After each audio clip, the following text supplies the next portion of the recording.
Welcome to the Insomnia Project. Sit back, relax, and listen as we have a conversation about the mundane. One thing that we promise is that our conversation will be less than fascinating so that you can feel free to just drift off. Thank you for joining us. We hope you will listen and sleep.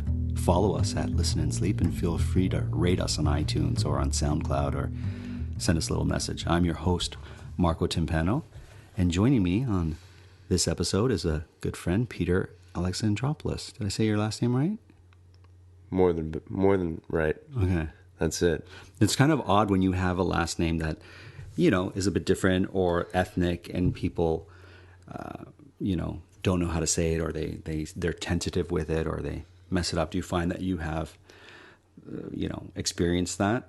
It's interesting to get a sense of who somebody is as to how they pronounce my last name. Okay. When they read it or I tell them, you kind of get an idea of, whether or not they've met somebody with a last name like that, whether or not they know somebody who's Greek. Sure. Because usually it's a matter of them having a good friend who is Greek because they're used to having a mouthful of words. Sure. Right? And the Greek language specifically has sort of this weird sound to the end of words where you kind of just feel like you're out of breath, okay. Especially after saying a last name such as mine, okay, which is 15 letters. It out of a lot of last names of that length, it's, I'd say, pretty easy to pronounce. Fair enough. It's not necessarily like a bunch of different vowels and consonants, sure. Right? But sure. Was it difficult when you were a child to learn how to spell your last name because it had so many letters in it? Yeah, it's funny you say that. Actually, I had a really good understanding for like the alphabet and my last name at a very young age. I was pretty fascinated actually with like the alphabet. Sure. A funny story. Mm-hmm. When I was in public school, this weird old man would come to the schoolyard and just kind of like find me, and he would just basically yell the alphabet backwards at me. Oh, wow. He would just come up to me in the schoolyard, and it was like the weirdest thing, because now that I look back at it, it was like, why was this weird old man in the schoolyard, right? But sure. he would just yell the alphabet backwards at me, and now I can just like yell the alphabet backwards. Oh, really? Yeah, and I feel like that in itself kind of gave me a nice understanding for, each individual letter. Sure. Right? And I never really had an issue with letters or spelling because of the sheer fact that my last name is so long. Right. But no, it's good. So the question that then I pose is, will you become the old man who yells letters back or the alphabet backwards to kids in playgrounds and schoolyards? I feel like if I find myself in that position, I definitely won't shy away from it, right? Fair enough. I'd love to see myself be part of a story in the future, right? As being that old man. That would just I feel like his intent was to pass on the tradition. Right. In a sense. Right. And maybe teach kids the alphabet in a way that they wouldn't necessarily gain. No. Let me ask you this. Can you write in the Greek alphabet? Yeah. How many letters is your last name in the Greek alphabet? Is it still 15? Yeah. Oh, it's it the is. exact Okay. same amount. The only place where you would trip up is the X sound. It's the exact same in Greek. In Greek, the X sound is still one letter, but in Greek, a lot of letters that have that sort of noise, like SC or right. TS, are usually two different letters, or one, like they would take the place of both. Right. For example, PS in English is, PS, right? But in Greek, that would represent one actual letter. The psi, right? Right. Psi sound. So like psychology or whatnot, which the etymology of that word is actually Greek. And that's why in English, when you see a PS, it's not a natural letter combination in English. This is my linguistic background coming to light. It's more than likely going to be of a Greek origin. So please continue. Yeah. Yeah, no. So that's exactly it. That would be the only place where us Greeks who have very long words would try to make up for any extra, consonant or syllable for that matter. But the Greek language is extremely interesting because although I can read it, to glance over it seems extremely foreign still. Sort of, although it possesses a lot of the same symbols as the English language, still have such different meanings. For example, in the Greek language, what would be a V in the English language represents an N sounding noise in the Greek. So the English V is actually in Greek an N, as well as the H in Greek is actually an I sound. So if you saw a letter H in Greek, it would be literally, it would sound like a Y or an I. Okay. So it's very interesting to kind of read it and just kind of plays with your brain, right? Of course. See that? Knowing Greek and English, they kind of play off of each other. Sure. It's that's one of the great things about knowing a foreign language, right? It sort of puts into perspective different things and like how certain words are modified or certain sounds or letters are modified by the vowel or consonant before it, and things change that are different than the language you speak, in our case English, which this podcast is being conducted in, but that's one of the interesting things about how different languages work. And one of the reasons I love languages and why I studied linguistics was because of that sort of playfulness in the language. And it's really interesting because I mean you know Italian, and both Italian and Greek are very playful languages. Yes, they play a lot off of tone and sayings for that matter. We can often replace just a natural response to something with a saying if we so choose, which really helps in communication. Because instead of needing to find an answer to something, you can just use a saying instead. Sure. Let me ask you this. What is your favorite Greek word? I'll tell you what my favorite Italian word is, just to give you a second to think about it. My favorite Italian word is aiuole, and it means flower beds, so it's a plural for flower beds. And the reason I like the word aiuole, which is a weird word to like flower beds, is because that particular word has every vowel in it. It has every single vowel, so it's aiuole, A-I-U-O-L-E. So the only consonant is an L, and that's why I love that word, because it happens to have every single vowel in it. I hope I got it right. I'm sure there's going to be there's going to be a listener who's Italian and say, well, there's actually other words that have it, or actually you're incorrect here. But as I know it, flower beds in Italian has every vowel in it, and that's what I love. What is your favorite Greek word? It's funny you say that, because I would say that my favorite Greek word is in fact most likely the exact opposite of your favorite Greek word. Okay. Italian word. Sure. Sorry. I'm curious to find out, because I love to know that about different languages, like when people speak different languages, what their favorite word is. So what is it? It's probably the word re or vre. So what that word basically symbolizes is sort of adding emphasis to a sentence. You would say, for example, go fetch that for me, vre. You would add that to the end of the word to say, go get that for me, you guy, or you.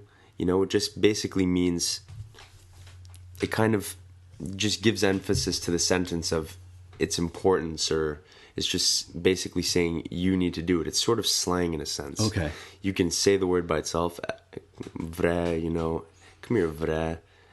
How are you, vre? Right? You just kind of say it like you guy, you do.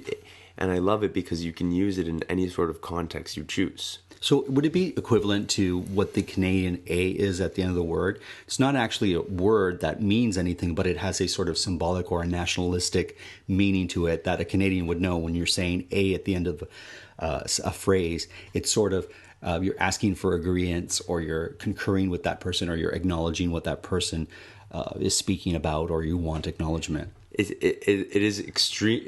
It's exactly, it has the same idea behind it. Right. A in Canada would be kind of like you would use it in a quizzical sense. Sure. Right? Whereas in Greek, you would use the word vre, and it's sort of like a very, you're trying to put something on somebody, or You're trying to, it's sort of like a demanding word. Right. Like you're being sort of rude in a sense. Okay. But it's a word that you would use in a very jokingly manner. Right. To kind of make fun of somebody, but really kind of try to emphasize whatever you were putting in front of the word. Sure. Right. And I would imagine it's something that you would use in an informal way with friends and with family and people that you know well. Would that be safe to say? Very, very true. Yeah. Like you could, and the cool part about this word is, although you do generally use it in a very informal manner, you could still use this word in a more formal manner. Oh, okay. I didn't know that. Yeah. It's interesting because although there's this kind of concept of, being respectful and talking with a certain mannerism that meets whatever kind of situation you're in, sure, this word kind of passes those boundaries where there's sort of this understanding amongst Greek people that this word doesn't necessarily have to do with your respect for somebody. Okay. You're just kind of implying something by using this word. Interesting. You're trying to state something with it. You're trying to say that whatever you're saying isn't just for the matter of saying it, but it actually has some meaning to it. Like you're trying to make sure that whatever you're saying is going to be listened to, okay, or heard. That's really cool. So I asked you what your favorite Greek word is. I think it's only fair for me to ask you what your favorite English word is to use, being mindful that we can't use any expletives on this particular podcast. I'll tell you what my favorite English word is, and then I'm curious to hear what your favorite English word is. My favorite word to say is ginger. And the reason I discovered why I like this particular word is because it gives your mouth a sort of neat feeling, a happy feeling. Like to say ginger, your mouth has to be gets put in a position of, I don't know, it bounces on your teeth, and your lips go in an interesting way. So I've always liked the word ginger because I think it is a fun word to say. Do you have a favorite English word? Well, before I tell you mine, it's funny that so far you've told me this Italian word and this English word, with both are basically your favorite word solely based on the phonetic of the word. Sure. Right? And it's funny you like the word ginger because when you think about the actual meaning of the word, ginger in itself has a very similar feeling to the word, which is also really cool, which might have to do with why you like the word so much, because you can connect the actual thing to the word itself, and it just gives this whole a very well-rounded idea of why this word means so much to you. Sure. And I mean, no, go ahead. I was going to say, speaking of ginger, before we get to your favorite English word, do you know the best way to peel ginger? I learned this just recently. No, tell me. What would you guess it to be? Oh, wow. I have no idea. Anytime I've ever had to use ginger, I cut it right up. I don't have to peel it. Using a spoon. Wow. To peel ginger. Yeah, I'm going to grab some ginger and I'm going to peel it. While I'm grabbing that ginger, I want you to tell us what your favorite English word is. Okay. My favorite English word definitely has to be absolutely. I've been using the word a lot lately in, answering to people. Just the sheer concept of the word absolutely, the feeling of being absolute, sure, in itself just gives me this real sensation of wholeheartedness. Oh, I like that. When I say the word, I'm not only, answering yes to whatever the question, demand, request. Exactly. It could even be whether I agree on something or not. Yeah, just of course. A question. By saying absolutely, I'm instilling my trust in the person that this is my true opinion. Oh. So, I mean, by using that word, I'm trying to be as honest as possible. Fair. I won't use the word when I'm not. And if I do, it'll be with sheer sarcasm. I see. Right? So I love the word, and being in the restaurant industry, you tend to say the word a lot. Right. Right. Just trying to appeal to customers or trying to do your best job. You'll say this word to give whoever you're speaking with like a sense of reassurance in yourself. So it not only reflects on them, but on yourself of what you're trying to say. Right. Fair. That's a really neat thing. I think there's something lovely about absolutely, because you're sort of, like you said, you're giving all your attention to whatever the request, demand, question is. In other words, yes, but more so than just yes. It sort of heightens the word yes with. Absolutely.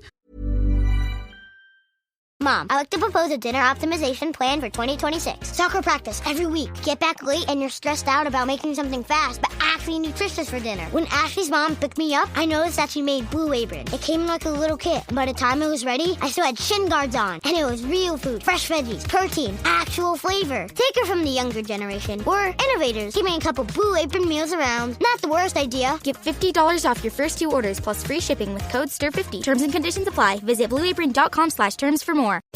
Thank you for calling the Bombas Comfort Line. Bombas make socks, slippers, tees, and underwear made with the highest quality materials. Press 1 for comfort, 2 for style, 3 for donation. You chose style. Bombas has styles for whatever you enjoy. You can run in Bombas, lounge in Bombas, dress them up, dress them down, but always give back in Bombas. Because with every item purchased, another is donated. Bombas, comfort worth calling for. Go to bombas.com/audio and use code AUDIO for 20% off your first purchase. That's BOMBAS.com and use code AUDIO.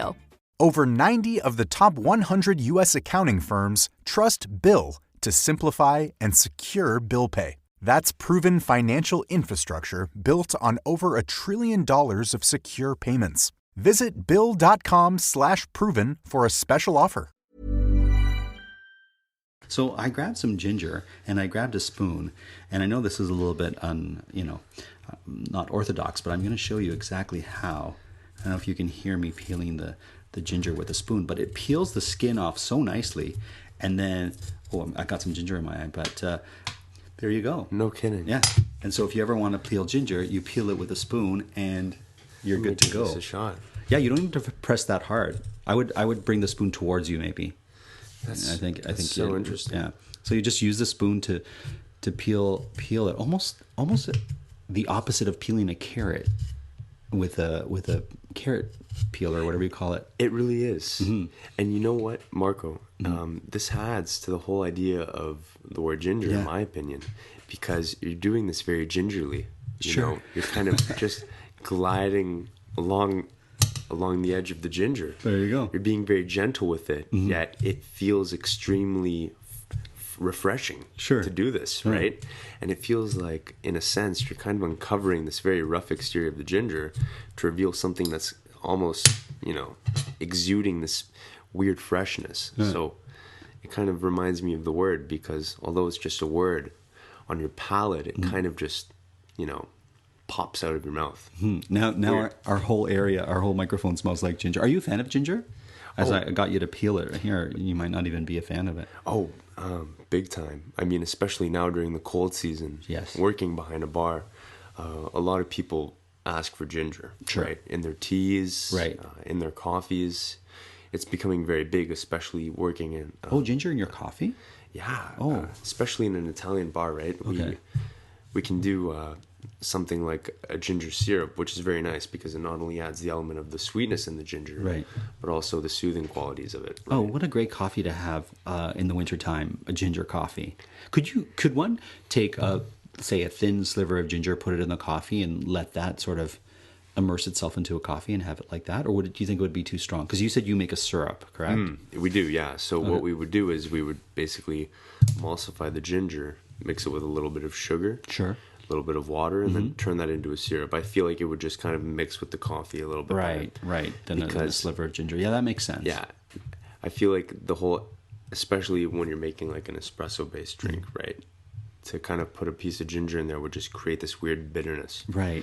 This would work in like something like a tea. Right, fair. Because it's just hot water. Sure. But once you add the element of the espresso, it's just kind of bringing in these different components and creating like this something that needs to be extremely palatable. Because once it's just hot water, a lot of things can go into it, such as like a melting pot, basically. Right. You can add whatever you'd like in any form. But the second you're working with milk or coffee, you kind of need to make sure that whatever you're adding to that is like very palatable. I don't know.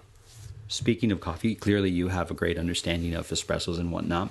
What makes a good espresso? So when you go to a bar and you order an espresso or an espresso-based drink, what are you looking at before that espresso actually touches your lips? It's funny you say that. When I do order an espresso, it's usually in a situation where I just really need the coffee. Sure. So I don't try to pay attention to the service I'm receiving. I see. When I actually am providing service, or when I'm trying to make an espresso for somebody who needs one, right, what I'm making sure is that they're already feeling like they've received the refreshment, like they're being refreshed by the coffee before they've even had the coffee. Okay. I would do that by, offering them some water. Sure. Making sure that everything is set up for them, having a little plate, providing the full Italian service. But I meant the actual coffee itself. Like, what are you looking for when you grab a coffee? Like, what should one be looking for? If, like, I've never had an espresso before, I'm going to have my first espresso, and I'm ordering it. How do I tell if I'm getting a good espresso or a not so good espresso? I see. I think that the first thing that you would look for is the color. Okay. Immediately, just have a look at it. The smell is always going to be there. The color is going to diminish the longer you let it sit. I see. So the first thing you look is a variation in color on the top of the coffee. Okay. If you see something that is very monochromatic, I mean, sure, it could be a very good coffee. Right. But it would be nice to see that there are some extremely dark oils in there. Okay. So you'd be looking for sort of like this coffee color that we would consider like a normal coffee color on top of an espresso. That's the crema we're talking about. The crema, exactly. Right. So you'd be looking for a nice crema, and then you would be looking for some really dark splotches on top of that. Basically, what those signify is parts of the espresso that has, in a sense, been parts of the coffee bean, rather, that have been really ridden of their oils and have made their way into the actual liquid. Right. So from those, you're getting a lot of sweetness and you're getting a lot of aromatic flavors. And that's where you find the tastiest part of the espresso. I see. You're not necessarily just getting the caffeine and the base flavors of a coffee, but you're also getting these notes. Right. And you would find them in these individual little pieces of darker crema. And it's very interesting to see that, because when you have a look at your coffee before you even drink it, you can kind of base how much of sweetness or bitterness you're going to get from that coffee once you've had enough. When you look at the coffee and just have a look at the crema itself. In Italian, we would refer to the dark oils as olio scuro, right, which basically means dark oils in Italian, right? Yeah. So it's really interesting to see, having a look at so many coffees, to just, really take them for what they are. Sure. Not being able to taste all of them, but just to make them and have a look at them, just to kind of judge them for yourself based on what they are from what you see. Right. What's your favorite coffee? What do you drink when you go out and you have coffee? Oh, so that's a fantastic question, right? And lately I've been putting on my Instagram because I love a good cappuccino. And for me, a cappuccino should not be an intense amount of liquid, meaning milk. It should be proportioned really well with the milk, the coffee, and the foam. And so oftentimes I'll go to these espresso bars and whatnot, or cafes, and they'll give me like a vat of coffee to represent cappuccino, and I'll take a photo of it and I'll put it on my Instagram and write, "This is not a cappuccino." And then when I have a good one, I'll write, "This is a cappuccino." So I've sort of been doing this as, I've had cappuccinos throughout the cities, different countries, different places. And so for me, what I look for in a cappuccino is a great balance between espresso, milk, and foam. I don't expect the milk to be scorched. That's one of the things that I hate. When they've heated the milk to past its point and they've scorched the milk, it gives it not the sweet milk taste, but rather it gives it a soury kind of spoiled taste. And I notice that right away. I don't need cinnamon. I don't need chocolate on top of my cappuccino. I certainly would welcome it, but that's not important to me. For me, it's the balance and the size. So I think a cappuccino should be a certain amount of coffee ratio to milk and froth. And it shouldn't be it should be in an appropriate sort of cappuccino or demi-tasse sort of size. It's really funny you say that, because anytime I've ever asked somebody what their favorite kind of coffee is, whatever kind of coffee they say, volume and proportion of actual espresso to milk they choose, it's always about the balance for them. Sure. And I feel like no matter what, the most important part is about having that certain level of balance in your coffee. You can have a coffee that's extremely strong. You can have a coffee that's extremely milky. But when it's unbalanced, you can really tell. And whether or not you drink coffee, it's almost extremely visible to somebody whether or not a coffee is unbalanced. Agreed. Because it's not so much, the aesthetic of the coffee or the flavor of the coffee, but it's rather kind of like the feel that you get from it. And that's one of the really cool parts about coffee or drink in general. You have this idea for, is it balanced? Right. And these are topics that come up in coffee making cocktails. Oh, in particular, and I think Nidhi and I talked about it when we did the Negroni episode. We did a whole episode on Negronis, and the Negroni for me is one of my favorite cocktails, and it's a very simple cocktail in that it's equal portions of 3 alcohols. But it is the cocktail that so many people mess up, and I think you can tell the quality of a bartender based on how they make the Negroni. Because I love Negronis when they're done well. But when they're not done well, it's like a slap in the face is how I describe it. Yeah, I couldn't agree more. And it's because a lot of people, and this goes back to coffee as well as cocktails, Negroni in specific, kind of look past the idea of the ingredients involved. And balance, like you were saying before. Of course. Yeah. And when I say balance, I'm not only referring to the actual liquids, right? I'm not referring to the coffee and milk. I'm not referring to the 3 ingredients of a Negroni. Right. I'm referring to the actual process in which it's made. This could be, for example, the ice in the Negroni. Okay. Because this has, especially with the Negroni, so much to do with the cocktail itself. Sure. How cold is it? Right. How long has the ice been sitting in the glass? Right? What kind of ice are you using? This all relates back to the balance. Right. Because you need to really make sure that you're balancing every single part. You can't skip out on one part of making the coffee. Right? Steaming the milk.